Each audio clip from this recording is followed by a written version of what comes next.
tomando posesión de nuestra posición. Evidentemente estamos transitando días muy difíciles y negros en la historia de la humanidad. La corrupción está en evidencia más que nunca antes y hay una guerra abierta. La iglesia necesita despertarse y manifestar la gloria de Dios como nunca antes. No podemos seguir encerrados en cuatro paredes hablando de paz y amor con todo lo que está pasando. Necesitamos levantarnos y ejercer un derecho legal que nos corresponde por la obra de Cristo en la cruz. A todos los que le recibieron, a los que creen en su nombre, les dio potestad, les dio un derecho legal de ser llamados hijos de Dios. Por eso hablo de tomar posesión de algo que ya tenemos, que es nuestra posición en Cristo. ¿Cuál es esa posición? Romanos capítulo 6, Pablo habla de que Jesucristo fue crucificado, muerto, sepultado, resucitado, ascendido y glorificado. Pero dice que juntamente con Él, nosotros también fuimos crucificados, muertos, sepultados, resucitados, ascendidos y glorificados. Si vamos a la carta del apóstol a los Colosenses, capítulo 2, en los versos 9 y 10, dice: porque en él habita corporalmente toda la plenitud de la deidad. Pero dice además: y vosotros estáis completos en él, que es la cabeza de todo principado y potestad. Y dice también en esa porción que fuimos circuncidados, sepultados y resucitados juntamente con él, después que se nos perdonaron todos nuestros pecados. Y llega al versículo 15, Colosenses 2:15, dice que despojando a los principados y potestades, los exhibió públicamente, triunfando sobre ellos en la cruz.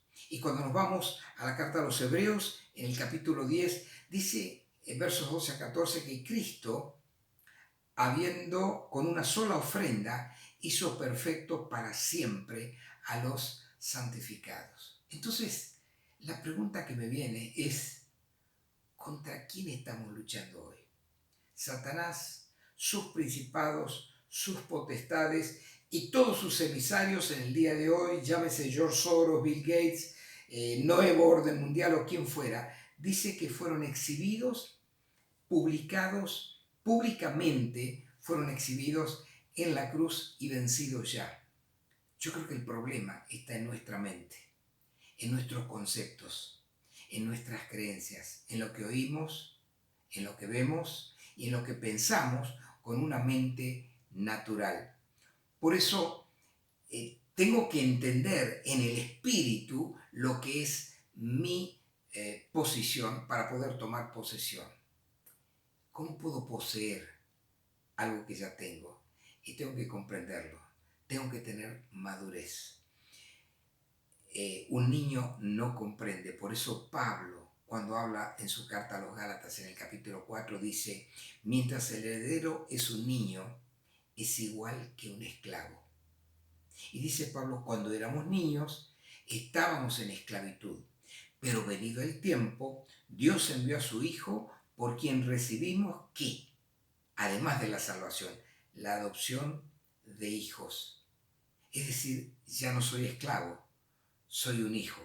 Acuérdense, fui crucificado, fui muerto, fui sepultado, fui resucitado, ascendido y glorificado juntamente con él. Y noto que Pablo en Gálatas 4 hace una diferencia entre el versículo 5 y el versículo 6. Se lo leo en el lenguaje de la Biblia, el lenguaje sencillo, para que lo entendamos mejor.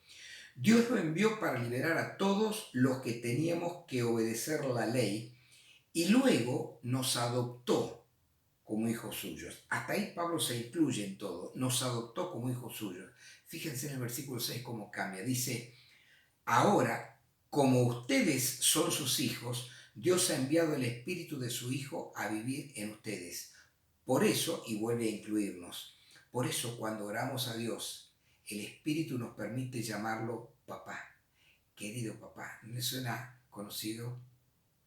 Dice que nos dio el Espíritu de adopción, Romanos, por el cual clamamos: Abba, Padre, Abba, papá, papito querido.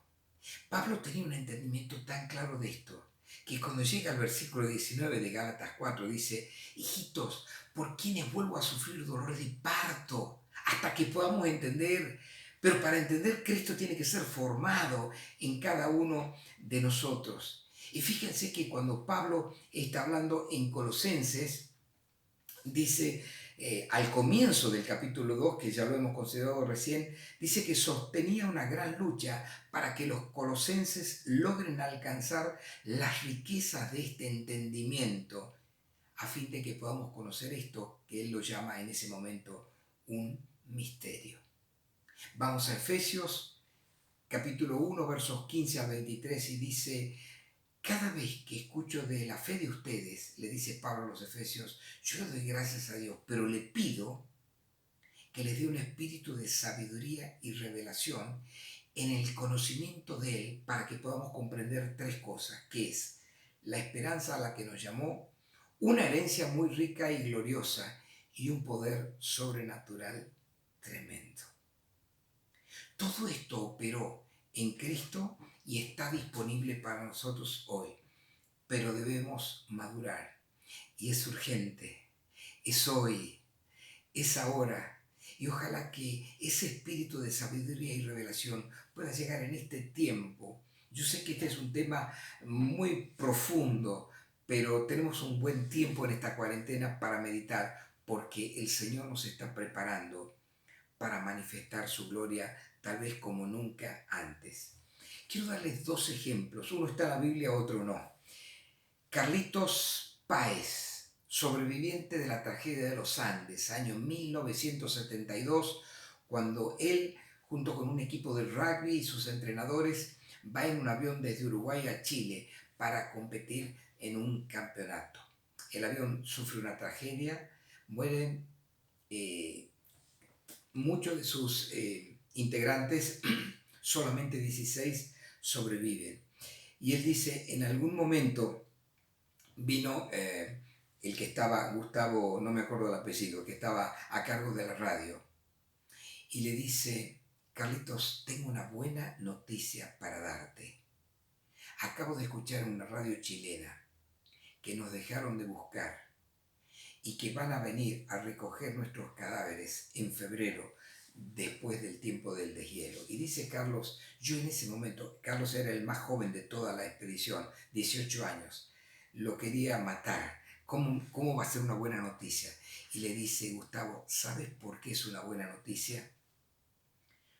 Porque ahora tenemos que encontrar nuestros propios recursos. Y saben que Carlos, cuando está comentando esto en una entrevista que le hicieron, dice, hoy, recordando esto hace 47 años atrás, hoy le encuentro razón, porque en ese momento dejamos de sobrevivir y comenzamos a vivir en serio. Y él dice, sobreviviente es aquel que está esperando que lo vengan a buscar, pero cuando uno se convierte en el timonel de su propio destino, la historia cambia. Y dice Carlos, ese día la historia cambió para nosotros. Nosotros salimos a pelear la historia.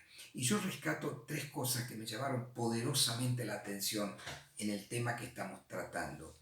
Número uno dice, tuvimos que encontrar nuestros propios recursos.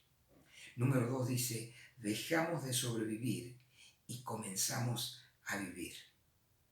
Y tercero dice, tenemos que elegir entre esperar que te vengan a buscar o convertirte en el constructor. Tuvimos que elegir entre esperar que te vengan a buscar o convertirte en el constructor de tu propio destino. Y yo creo, hermanos, que acá también tenemos que elegir.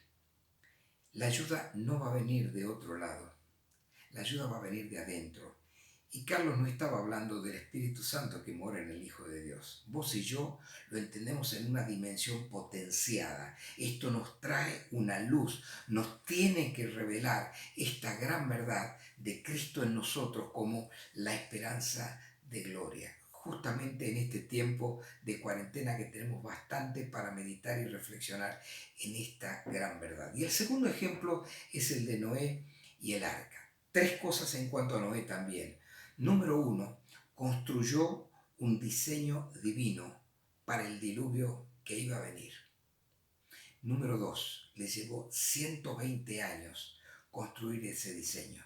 Número 3, la única ventana que tenía el arca estaba hacia arriba para no quedarse confundido con las circunstancias que estaban a su alrededor. Vos y yo hoy no tenemos 120 años, ni tenemos 10 años, ni tenemos un año. El tiempo es hoy y el tiempo es ahora, porque el diluvio ya llegó. Y Dios tendrá que redimir los tiempos. Y quizás nos metió en esta cuarentena para encerrarnos y pensar en este diseño, que es nuestro esquema pensante, nuestra manera de interpretar. El diseño es una manera diferente de pensar y de vivir. Deja de escuchar las voces de acá y mira la única ventana que tiene este diseño, que es la de arriba, porque por fe andamos y no por vista. Poder hacer accesible y visible el reino de Dios en la tierra. Esa es nuestra magna tarea hoy. Difícil, sí es muy difícil. Pero San Francisco de Asís dijo, esta es otra frase de Carlitos en su entrevista, empieza por hacer lo necesario, dijo San Francisco, luego lo que es posible y terminarás haciendo lo imposible. Y yo quiero ir al final. Tenemos que elegir cómo vamos a vivir acá, bajo el nuevo orden mundial que se quiere imponer o bajo el nuevo tiempo del Espíritu Santo, como lo dijimos en otra oportunidad. La gente debe encontrar su verdadera identidad en Dios en medio del cambio de su manera de pensar. ¿Saben que arrepentirse no es ponerse a llorar y pedir perdón por los pecados, aunque eso lo pueda incluir? Arrepentirse es cambiar nuestra manera de pensar para poder cambiar nuestra manera de vivir y aprender a funcionar acá en la tierra con la voluntad del cielo.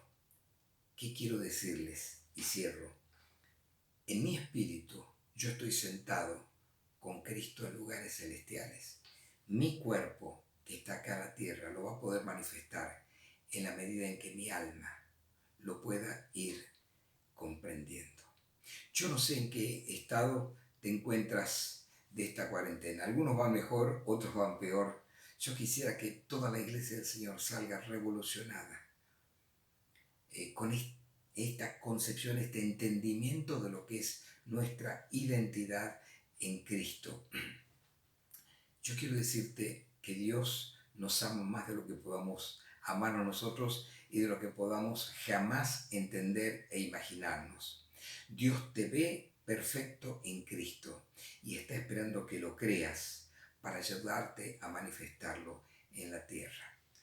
Y vuelvo al ejemplo de Carlos y con eso terminamos.